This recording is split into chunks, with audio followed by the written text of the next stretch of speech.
So real quick, just to not really so humble brag, but this was a world record single ply squat. It's 1074.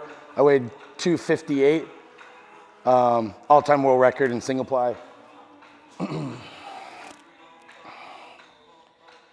And I smashed that shit.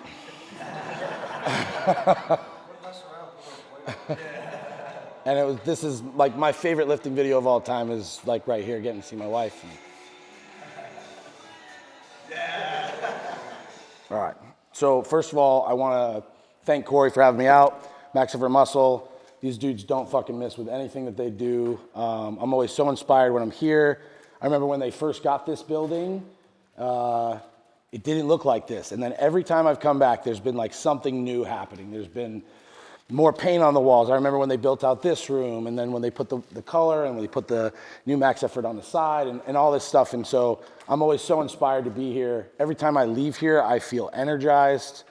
There was a day where I came up for, I forget what it was. I came up for something. I had my computer with me, and I ended up sitting, they had couches here at some point, and I ended up sitting there for a while and working on my computer, waiting to go get lunch.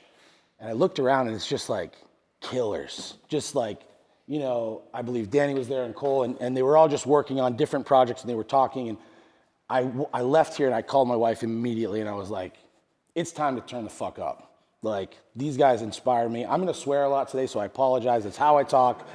It is what it is. I've worked for myself for a long time, so I don't follow many rules, and it just is what it is. So I just wanted to thank Corey for having me.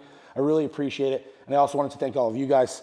You know, you're missing time with your family. You might take off time to work. You traveled here to listen to everybody speak, and it means a lot to me.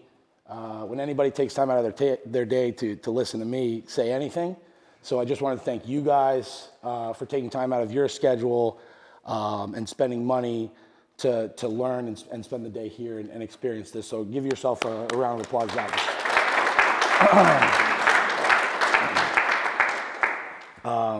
You're not strong enough. You're not big enough.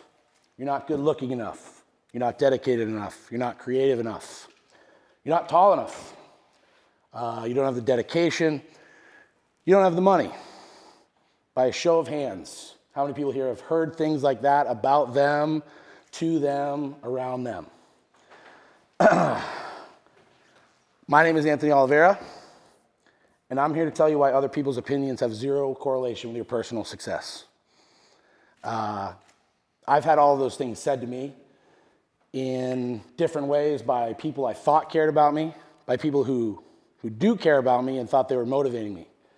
A lot of things can affect you in different ways, and I've had a lot of negative things said to me, about me, along the way throughout my life, and they've impacted me in a negative way until I figured out that it didn't fucking matter what anybody had to say about me. So a small background about myself. I grew up in New Hampshire, good family. I was always taken care of, great parents. I was always an outsider, never felt like I fit in anywhere. Whether it was school, I was never cool enough. I was never quite the cool kid. I was never quite the most athletic kid. I played sports. I loved competition. I'm a killer in that sense. But I didn't like the rules. I didn't like being told what to do. I didn't like being told what I had to wear. But I always felt like I was just different for some reason. And I never really found my place along the way. So with this background stuff, I'm going to get into some of it a little deeper later on, so you'll hear some stuff repeated. Played hockey my whole life. Coming up, I was a skateboarder. I was introduced to punk and hardcore music at a very young age.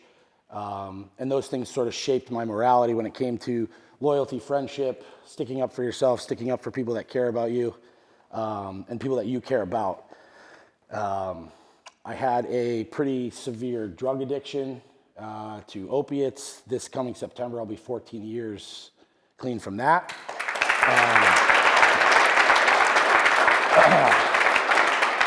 I appreciate that, but it's kind of one of those things where I don't deserve applause for something that should have been right in the first place. So it's just something that I went through, and I appreciate that from you guys. I actually judge people on their reaction to that. When I tell them that I've had a drug problem, if they pull back, I immediately am like, oh, well, I guess you're fucking perfect then. And, and have never struggled with anything in your life. So yeah, had a drug addiction, and the gym was transformative for me. Earlier in life, obviously playing sports and shit, we were in the gym, but that was always secondary to the sport, right? I was a hockey goalie. I wanted to play hockey. I didn't want to lift weights. It was just sort of part of it. But when I got clean, the gym changed my life. It was, through the past 14 years, I've met the best people I've ever met in my life through the gym. My best friends are in the gym. Situations like this wouldn't have happened if I wasn't lifting weights. So I'm extremely grateful for my issues that I've had with drugs and addiction in the past, because it led me to the gym, and the gym led me to my wife, my career, my best friends. It's hard for me not to get emotional about it because it means a lot to me. So that's my small background. Now, when it comes to hockey, I was a goalie, right? So I'm 5'8". I don't know if you guys follow sports, but that's a short dude for that. So they didn't even look at me. D1 schools wouldn't look at me by the time I was looking at colleges and stuff, and I was told that I would never play anything past, pee-wee, bantam, midget stuff. I was told that I would never play in high school. I started 14 of the 20 games as a freshman for varsity in high school. After 2 years playing for St. Thomas in Dover, New Hampshire, I transferred to a school in Massachusetts. I still hold the record for most consecutive shutouts in Division II Catholic Prep in the state of Massachusetts. 5 shutouts in the first 6 games of my senior year. I was told that I wouldn't play anything after that. It was Division II. Nobody goes anywhere from Division II. I was told I wouldn't play anywhere after that. Even my own goalie coach, he was supportive, but it was always, we'll see. We'll see what it is. I tried out for 3 different junior teams. All of them good enough to practice with them, not good enough to play, not good enough for space in the locker room. Finally made a team, Junior B, Manchester Monarchs in Manchester, New Hampshire. I played there for 2 years, made the all-star team both years. During that time, I was told, once again, you're not going to play college.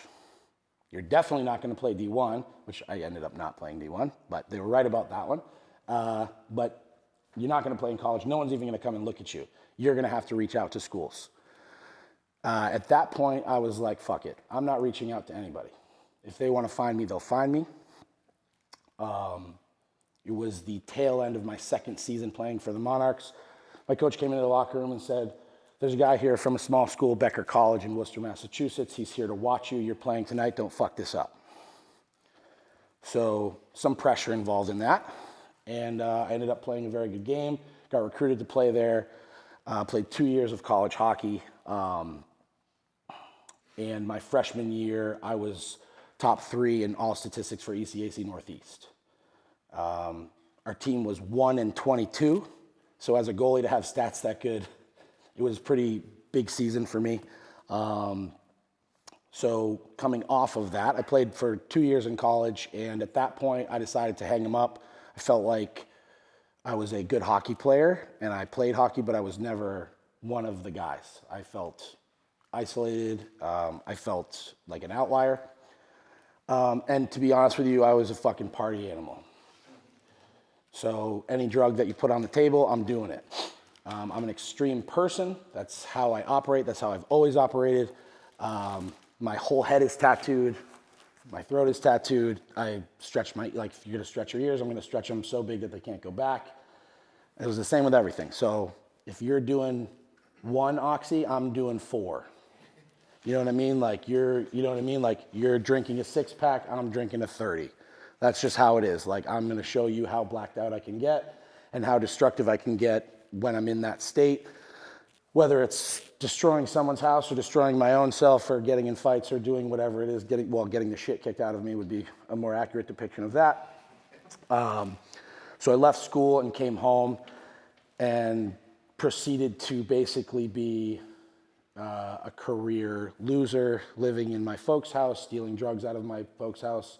My mom has MS. I was stealing drugs from her.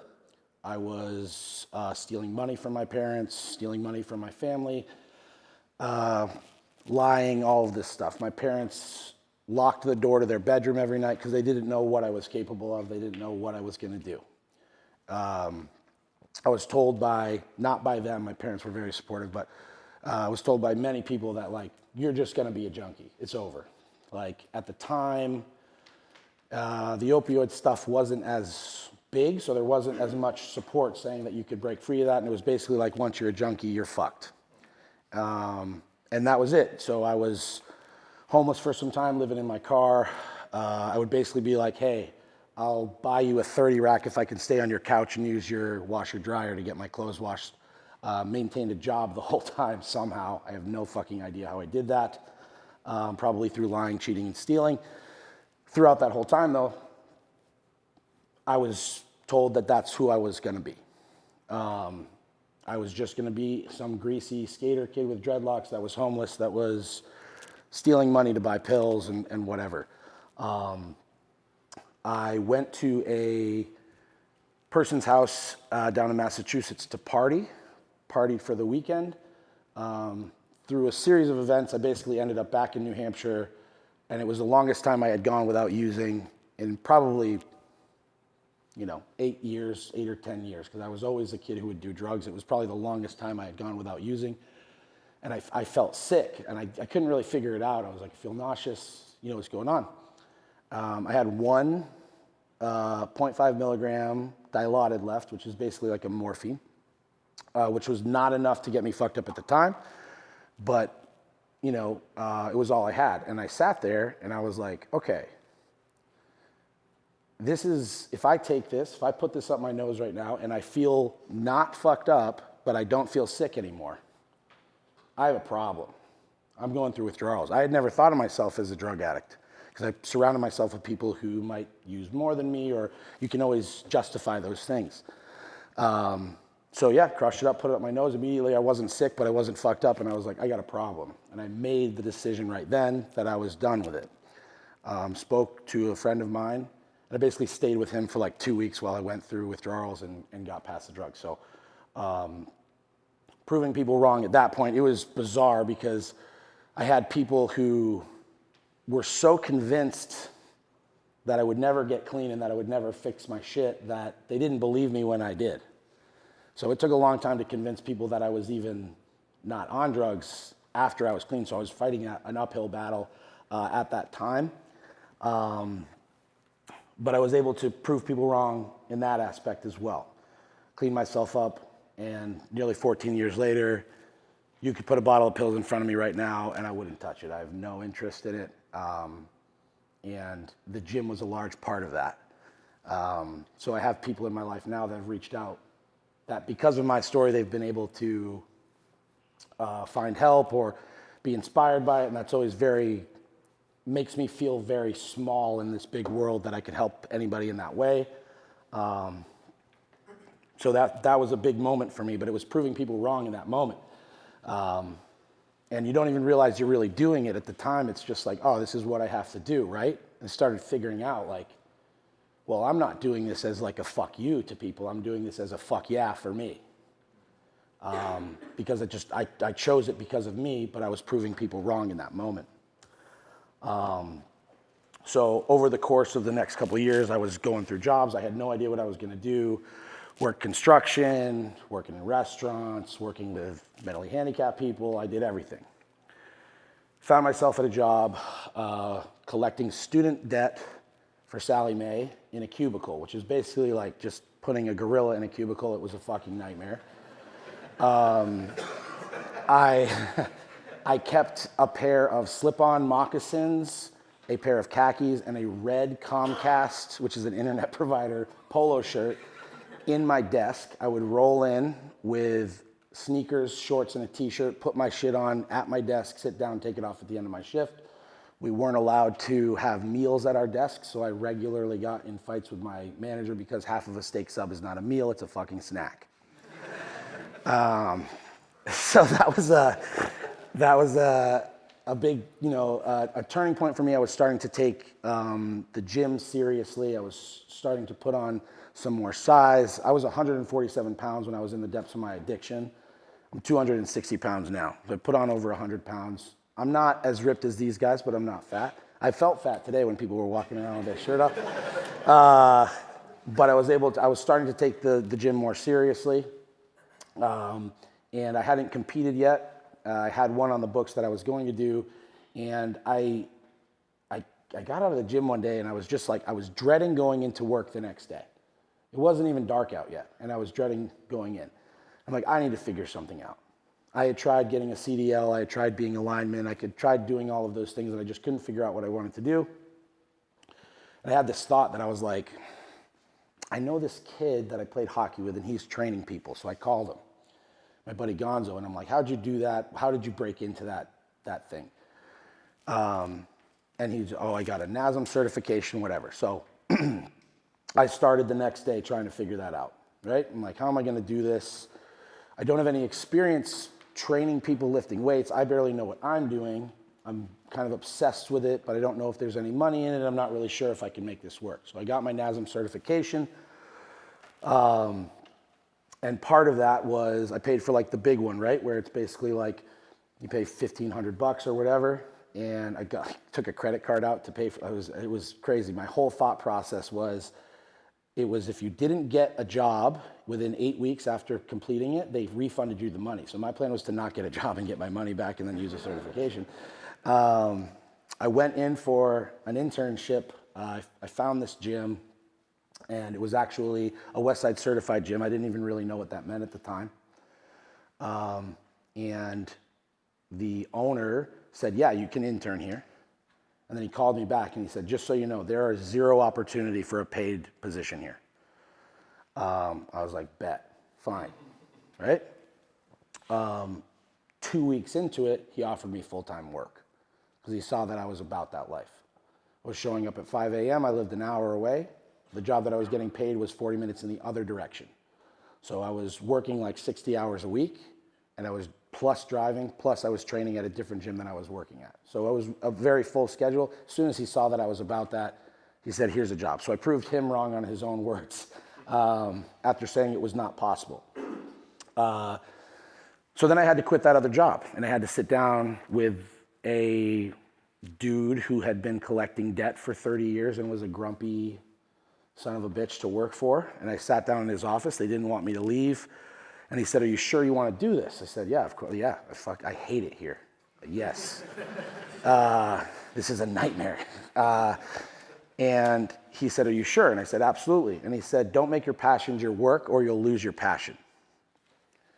And I sat there and I thought about it. Fuck you. I'm still here doing exactly what I want. It didn't change anything for me. I turned my passion into work. My work became my passion. And yeah, there's stressful moments, but I fucking love what I do. And I still do. And I loved it then. And I was making barely any money. I was making $500 cash, untaxed. So I was making, in New Hampshire, I was making like $300 in my pocket. It was not very much money, but I was very happy with what I was doing. I was learning every day. So I started, obviously competed. I was doing some raw stuff. And because it was a Westside certified gym, the guy who owned it had a connection to Louis, so he would call him on the phone. It was amazing. I would hear him talk, and I hear Louis on the phone. He's like, I just got off the phone with Louis, and I'm like, holy shit, this is the coolest thing I could possibly imagine. Like, I'm 1 degree of separation from the smartest guy in the strength world, the greatest of all time, and he's connected to the greatest lifters of all time. So I was just trying to absorb everything. I decided to do my first multiply meet. Had several people in the area that, you know how it is in the lifting culture. There's a lot of shit talk. It happens. Sort of the one negative thing about this space. And people were saying that I would cherry pick meets.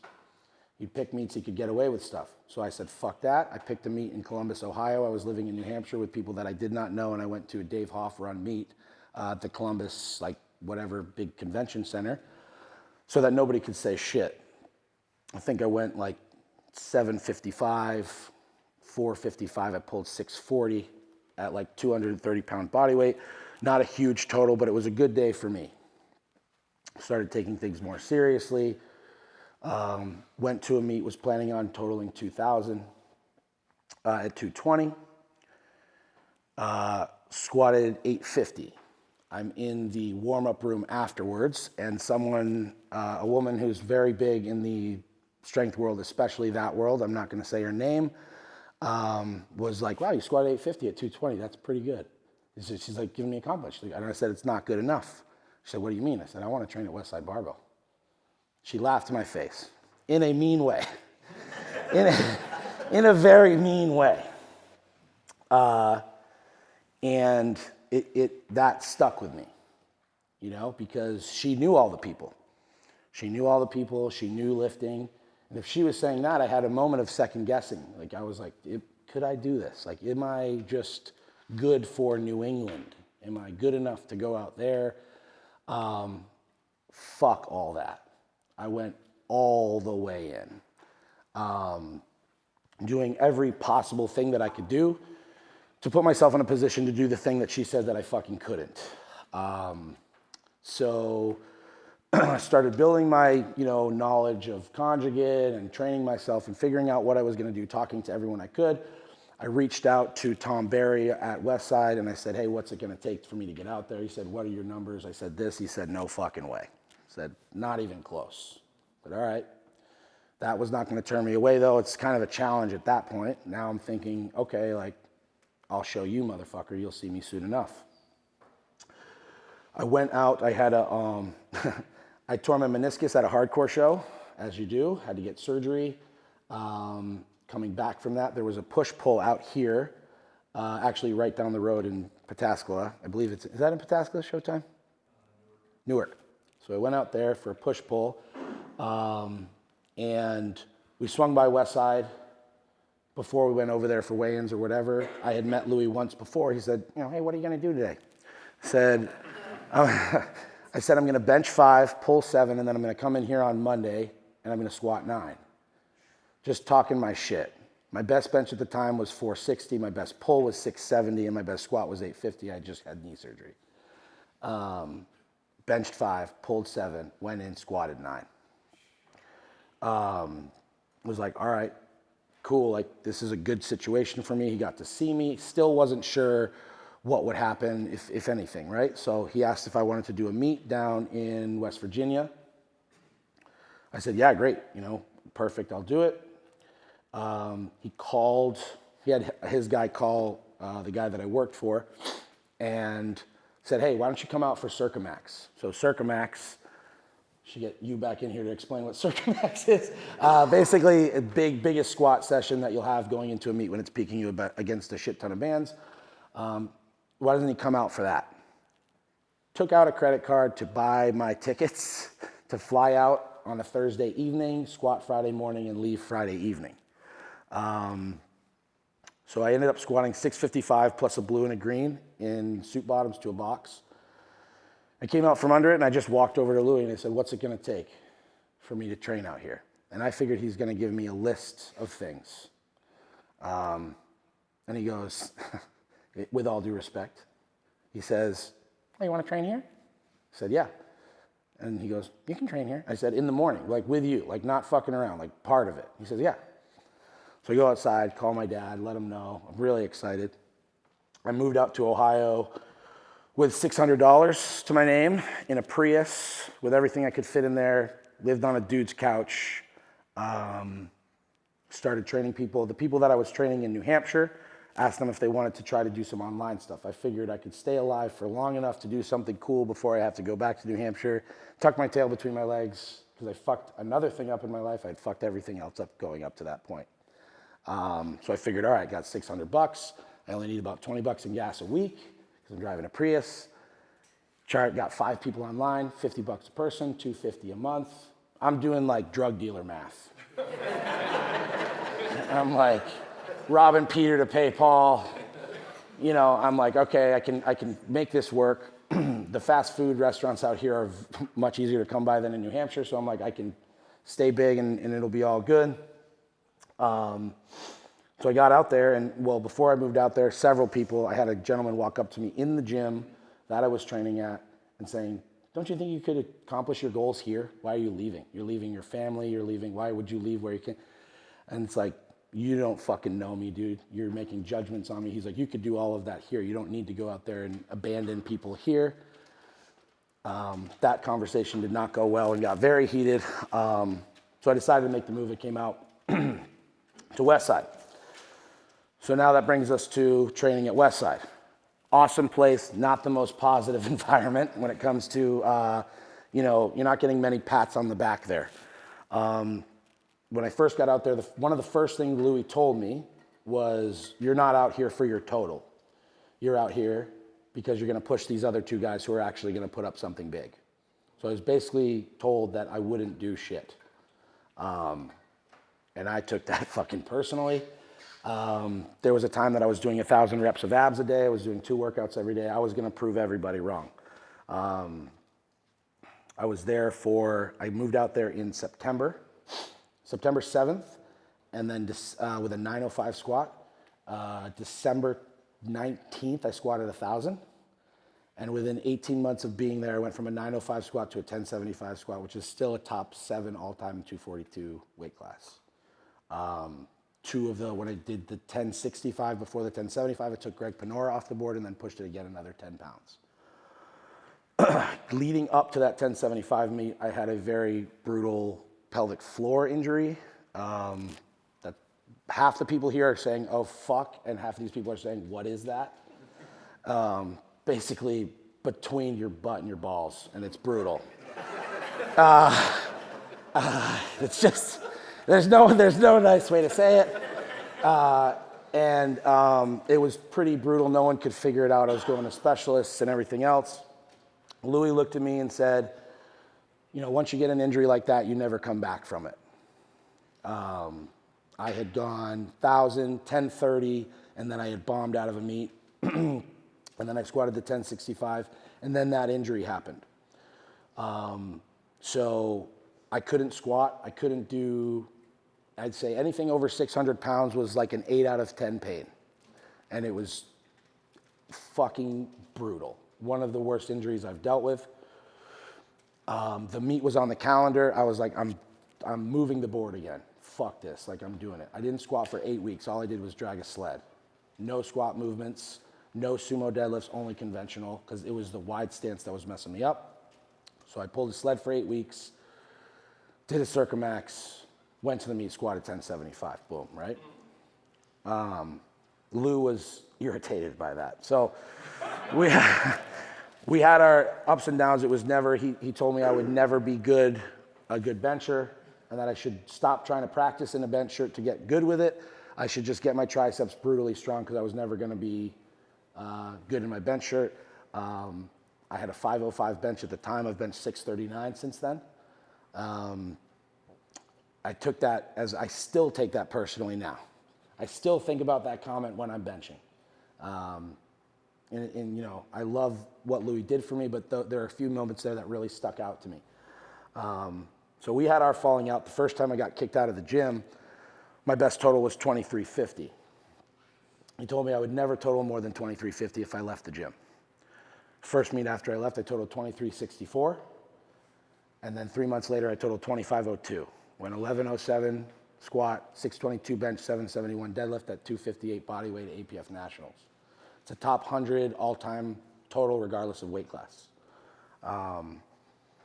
He said I would never reach my full potential if I left Westside. And that is just a fucking opinion. And he said that to a lot of people. And a lot of people have said similar things. And if you look, a lot of guys fell into that negativity. A lot of guys who left there, you don't hear from them anymore, and they stop lifting or they get hurt or whatever. They never beat that best total that they had there. I beat mine by 150 pounds, and I'm not done yet. So after I left Westside, I went and trained at Sweatshop for a little bit, and then I ended up getting invited back to Westside to train with Dave Hoff in the evening. Again, Louis, through Dave, told him he's never gonna listen to you, he's not gonna do anything, his career is over, lost cause, don't worry, it's not worth your fucking time. Dave took me in, and I had a bunch of success, squatted the world record before you saw there. I had done it previously, squatted the single ply world record. After being told I was good, this is a quote, I'm not gonna say who it's from, good but not good enough for a world record. And as soon as I saw somebody break that before me, I was like, I can fucking do that. I put the suit on twice, never took the weight in the gym, went to the meet and squatted it, and then 2 years later, put 40 pounds on it to take it back from somebody else. So the big thing about being in Ohio, and I don't know how many, most people are from Ohio that are here, I'm assuming, powerlifting is big out here. It is not big, it's not as big as it is here basically anywhere else. So leaving Ohio to open a gym in New England also comes with a lot of negativity from people. You're not going to be successful out there. You're not going to be able to do it. Like, this doesn't work. You leave here, you shouldn't leave here. Here is the Mecca. Why would you leave here to go somewhere else? My family's in New Hampshire. My parents are older. I wanted to be around them. My wife's family's in New Hampshire as well. She wanted to be around them. So we decided to buy the gym. I actually bought the gym from the guy who gave me my first start in the fitness industry that I interned for. So it was a kind of full circle moment for us. But everyone said that, right? This is gonna be a waste. You're gonna fucking hate working in a gym. You're gonna hate it. You've been doing stuff online with people all this time. You're gonna hate having people, you have no boss, but you have however many members in your gym, that's how many bosses you have. You're gonna despise it. Well, we bought it in 2021. And I'd say the culture's pretty sick. Our gym is awesome. I love all of our members. It's successful. We've put on 8 meets there. We donate to charity with the meets. It's been very successful. And I got my wife out of working as a waitress. She gets to wear fucking yoga pants and a t-shirt to work every day. She's happy. I'm happy. Another thing that we proved people wrong about. Now comes to Trigger Warning Conjugate. That is my online business. That is what was born from the 5 people that I trained online when I first moved to Ohio. It was cringy, according to people. People made fun of it, especially at Westside. Marketing yourself is not something that's looked highly on there. You are a goofball, you're corny. I was called the t-shirt guy. Well, we've sold over $100,000 in apparel in the past 10 years. So we do pretty fucking well. I've bought a house off of the strength of that online stuff. I was told that it was a side hustle. There was no money in apparel. It wasn't worth the squeeze. Online coaching was whack. There's no longevity. And the brand, Trigger Warning Conjugate, born of the fact that I don't do compliment sandwiches. So trigger warning, I'm gonna say whatever the fuck I want, and if you look like shit, you look like shit. If you look good, you look good. It's not good or bad, it's just facts. And our motto is stay hated. People think that that is a negative thing or a tough thing. It's not either. It is the fact that people are going to hate you no matter what you fucking do. There are people that hate Mother Teresa. So you might as well do whatever the fuck you want and stay hated. And that's how we roll, and that's how I've always been. So yeah, no longevity. Online coaching is whack. I've coached thousands of people, and we're celebrating our 10-year anniversary of Trigger Warning Conjugate this year with the help of my man Danny right there. And so we proved them wrong with that. That was a really difficult thing to deal with when you have an industry that gives you shit for trying to make money. Like, there's not other jobs that you could have that people would give you shit for making money. If you are a mason, there's not other masons that are saying you're a cornball for trying to make money laying brick, right? But for some reason in the fitness industry, you're considered corny, right? Or you're considered cringy or attention seeking or whatever it is. My man G over here was instrumental in showing me that there is nothing wrong with wanting to make money. And there is nothing wrong with putting yourself out there. And there is nothing wrong with people saying you're corny. And it's like, fine, I'm corny to you, and that's fine, but you don't pay my fucking mortgage. And I've learned a lot from Corey. I'm very grateful to him for teaching me to push my chest up at that stuff and be like, that's cool, you can think whatever you want, but I have to pay my bills and I love what I do. And beyond loving what I do, I've been able to impact a lot of people in a very positive way. There are people here who have traveled from Kansas that, you know, I consider my brothers, that I hope have been a positive influence on, and they've been a positive influence on me. I've met my best friends through doing this stuff. So proving people wrong in that way has meant a great deal to me, both financially, non-financially, emotionally, like, you know, in my relationships. I'm gonna leave you with one thing, and I want you guys to really think about this and apply it to your life, because it's something that I struggle with. I do a thing every day, every Monday, Mental Mondays, where I basically do short things that are kind of positivity based, but a lot of it is just stuff that I'm struggling with, and it's a reminder to myself. I do it with a front-facing camera, so I'm talking to me. 99% of those things are shots at me, something I'm having a hard time with. If I put myself out there, though, I have to stick to it, because if I don't, then my whole shtick is done, right? So it holds me accountable. And this is one of those things that I struggle with that I want all of you guys to think about, and I think that it's a really important thing. Do not allow others' opinions about you change how you feel about yourself. And I truly believe that anyone can do something special with their life if they truly believe in themselves. I'm Anthony Oliveira. I really appreciate you guys here.